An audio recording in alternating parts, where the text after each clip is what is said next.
Fideo dosbarth tu chwith ar gyfer mathemateg uwch cynhaliol 12. Mudiant fertigol o dan disgyrchiant. Ni'n mynd i drafod gwrthrychau sy'n cael eu taflu fyny a dim ond disgyrchiant sy'n effeithio arnyn nhw. Dargan fi Galileo, amser maeth yn ôl, fod gwrthrych wedi gollwng wrth unrhyw bwynt ger wyneb y ddaear yn profi cyflymiad cyson ar i lawr o tua 9.8 metr yr eiliad sgwar. Dim ond bod y gwrthiant aer ar y gwrthrych yn ddibwys. Felly mewn gwirionedd mae yna amrywiadau daearyddol bach yn maint y cyflymiad hwn oherwydd nid yw'r ddaear yn sfer berffaith, unffurf.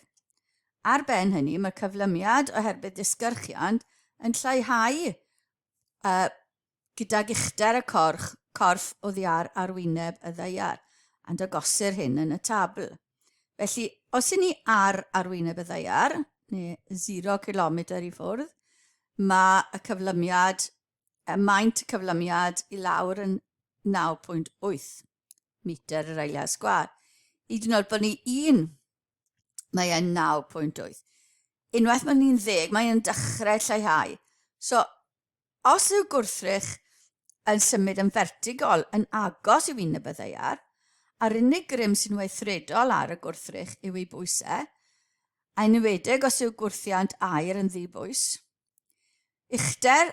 Bod uchder y gwrthrych yw ben ar wynebedd y ddaear ddim yn fwy na 10 km, byddwn ni wedyn, bydd y gwrthrych wedyn yn profi cyflymiad 9.8 metr yr eiliad i lawr, a gall mudiant y gwrthrych gael ei fodelu gan ddefnyddio'r hafaliadau cyflymiad cyson welon ni yn y cyflwyniad diwetha. Enghraifft gynta. Teflir pêl yn fertigol i fyny gyda bianedd 18 metr yr eiliad o ben tŵr sydd ag uchder 15 metr. Darganfyddwch yr amser tan i'r bêl daro'r ddaear a'r bianedd mae'r bêl yn taro'r ddaear. Mae'r cyflymiad i lawr yw disgyrchiant yn unig, felly mae fe'n gyson, felly ni'n gallu defnyddio'n hafaliadau cyflymiad cyson ni. Felly, llun, dyna'r tŵr. Mae'r pêl yn cael ei daflu'n fertigol i fyny, gyda 18 metr yr eiliad. Mae fe'n mynd lan, mae fe'n dod i ddismudedd a wedyn mae'n cwmpo nes bod yn cyrraedd nôl i'r ddaear. Yr unig grym arno yw grym yn ôl disgyrchiant sydd â cyflymiad 9.8 ond i lawr. Mae'n bwysig bod ni'n dangos pa gyfeiriad i ni'n mynd i gymeryd yw'r positif. Mae'n mynd lan a mynd dod lawr, felly cymeryd un ohonyn nhw'n positif a fel arfer ni'n cymeryd lan yn positif, felly bydd yr G yn minus 9.8. Wrth ystyried mudiant y gwrthrych o dan effaith disgyrchiant, mae'n bwysig bod yn glir pa gyfeiriad sy'n cael ei ystyried fel y cyfeiriad positif. Mae'n syniad da nodi hyn yn glir ar y diagram rydych chi'n ei dynnu ar ddechrau eich datrysiad. Felly A.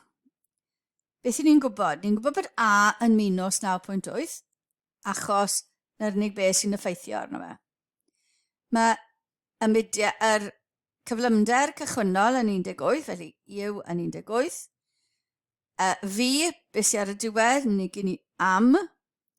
T, ni angen dod o hyd iddo. Ar gyfer A, a mae S yn minus 15 achos ni islaw lefer le ni wedi taflu. 0 yw le ni'n taflu, felly mae lefel y llawr wedyn mynd i fod yn minus 15. Mae fe lawr yn lle bod e'n positif, felly mae fe dan lefel le ni'n taflu. Felly ni gyn i am fi, felly pa hafaliad sydd angen yno ni i ddod o hyd i T, a ni'n mynd i ddefnyddio'r hafaliad yma. Felly gosod gwybodaeth mewn, ni'n gwybod, felly minus 15 yn haflu 18 T plus y hanner, lluosi minus 9.8, lluosi T disgwario. Felly mae'r ochr dde yn dod yn 18 minus 4.9 sgwar. Mae gyda ni hafaliad cwadratig yma, dyna popeth un ochr. A neud nhw'n positif, felly plus 4.9 t sgwar minus 18 t minus 15 yn haflu 0. Naill ai defnyddio'r fformwla neu eich cyfrifiannell, yn ni'n cael bod t yn 4.373 ni minus 0.700. Ni ddim angen y 0. Hwna bydde yr amser cyn bod ni'n taflu lle bydde fe ar y llawr cyn fel amser negatif. Felly ni ddim angen hwnna, croeso fe mas. Felly amser mae'r bel yn taro ddaear bydd 4.37 eiliad. Sylwch, nid oes angen i ni ystyried symudiad i fyny ac i lawr ar wahân, gan fod cyflymiad y bel yn gyson trwy gydol y mudiant ac felly gallwn ni ddefnyddio'r hafliadau cyflymiad cyson ar gyfer y cynnig cyfan, yr holl fudiant. Sy'n angen wneud lan i ddim yn stopa a wedyn i nôl lawr. Cymryd e gyd mewn un hafaliad. Felly, ar gyfer B, bianedd yr amser, bianedd y bel pan mae'n taro ddaear. Mae dau ffordd lle ni'n gwneud hyn. Ni wedi dod o hyd i t, ond gallai fe fod yn anghywir. Felly defnyddio gwybodaeth le ni ddim yn defnyddio t, a ni'n gallu defnyddio'r hafaliad v sgwar yn hafel i u sgwar plus 2as. Fi'n arfer gosod yr hafaliadau un ochr cyn dechrau rhyw bapur yr oliad fel bod fi'n gallu gweld nhw yn glir neu trio cofio pob un. Felly gosod gwerthoedd i fewn, ni'n cael 18 wedi sgwario, plus 2 lliosi minus 9.8, lliosi minus 15, a mae'r dde yn dod yn 618. Cymeryd ail risradd, a mae plus neu minus 24.86 dyn ni. Y minus bydde y bianedd yn mynd lawr, a'r plus bydde fe'n mynd lan, felly ni angen y minus. Os bydde fe'n mynd lan fel ar yr amser oedd y t yn negatif, bydde hwnna yn rhoi ni. Ni angen y bianedd yn unig, felly dim ond 24.68 sy'n angen i ni osod lawr. Ail dull, sa ni wedi defnyddio t, gallen ni fod i defnyddio'r hafaliad v yn hafel i u plus a t, a gosod mewn y gwybodaeth, felly 18 plus minus 9.8 lliosi 4.373, a ni'n cael minus 24.86. Achos ni wedi dod i'r t ar ôl fe dar o ddaear, felly ni'n mynd i gael yr v yn negatif. Ond y bianedd sy'n angen, felly dyna'r bianedd. Enghraifft 2. Teflir carreg yn fertigol o ben clogwyn uchder 30 metr ac mae'n taro'r môr islaw gyda bianedd 27 metr yr eiliad. Darganfyddwch cyflymderau cychwynnol posibl ar gyfer y garreg a'r amseroedd cyfatebol ar gyfer mudiant y garreg fel mae'n taro'r môr. Na dyw e ddim yn gweithio ni os ni'n taflu fe vertigol i fyny neu vertigol i lawr o ben y clogwyn yma. Felly dyna pam mae'n gofyn i ni am gyflymderau cychwynnol posibl. Felly gosod yr hafaliadau ar y cornel, ni'n gwybod pa i ni ddefnyddio. Llun, felly dyna'r safle cychwynnol, ni'n mynd i gymryd lan fel positif, achos ni'n gyfarwydd yn wneud yna. Felly ni'n gwybod bod a yn minus 9.8, u ni ddim yn gwybod amdano. V, amser mae'n bwrw'r llawr neu'r môr, mae yn taro gyda minus 27 wedyn, bianedd yw 27, felly mae'r cyfeiriad yn negatif, felly minus 27. Ni ddim angen te, mae s yn minus 30, ac mae dan y lefel ni'n taflu. Ni ddim angen t, felly beth sy'n ar ôl gyda ni, yn cynnwys beth ni angen dod o hyd iddo, a ni'n mynd i ddefnyddio yr hafaliad yna. Felly gosod gwerthoedd mewn, v sgwar, felly minus 27 i gyd i sgwario yn haflu u sgwar plus 2 lluosi minus 9.8 lluosi minus 30.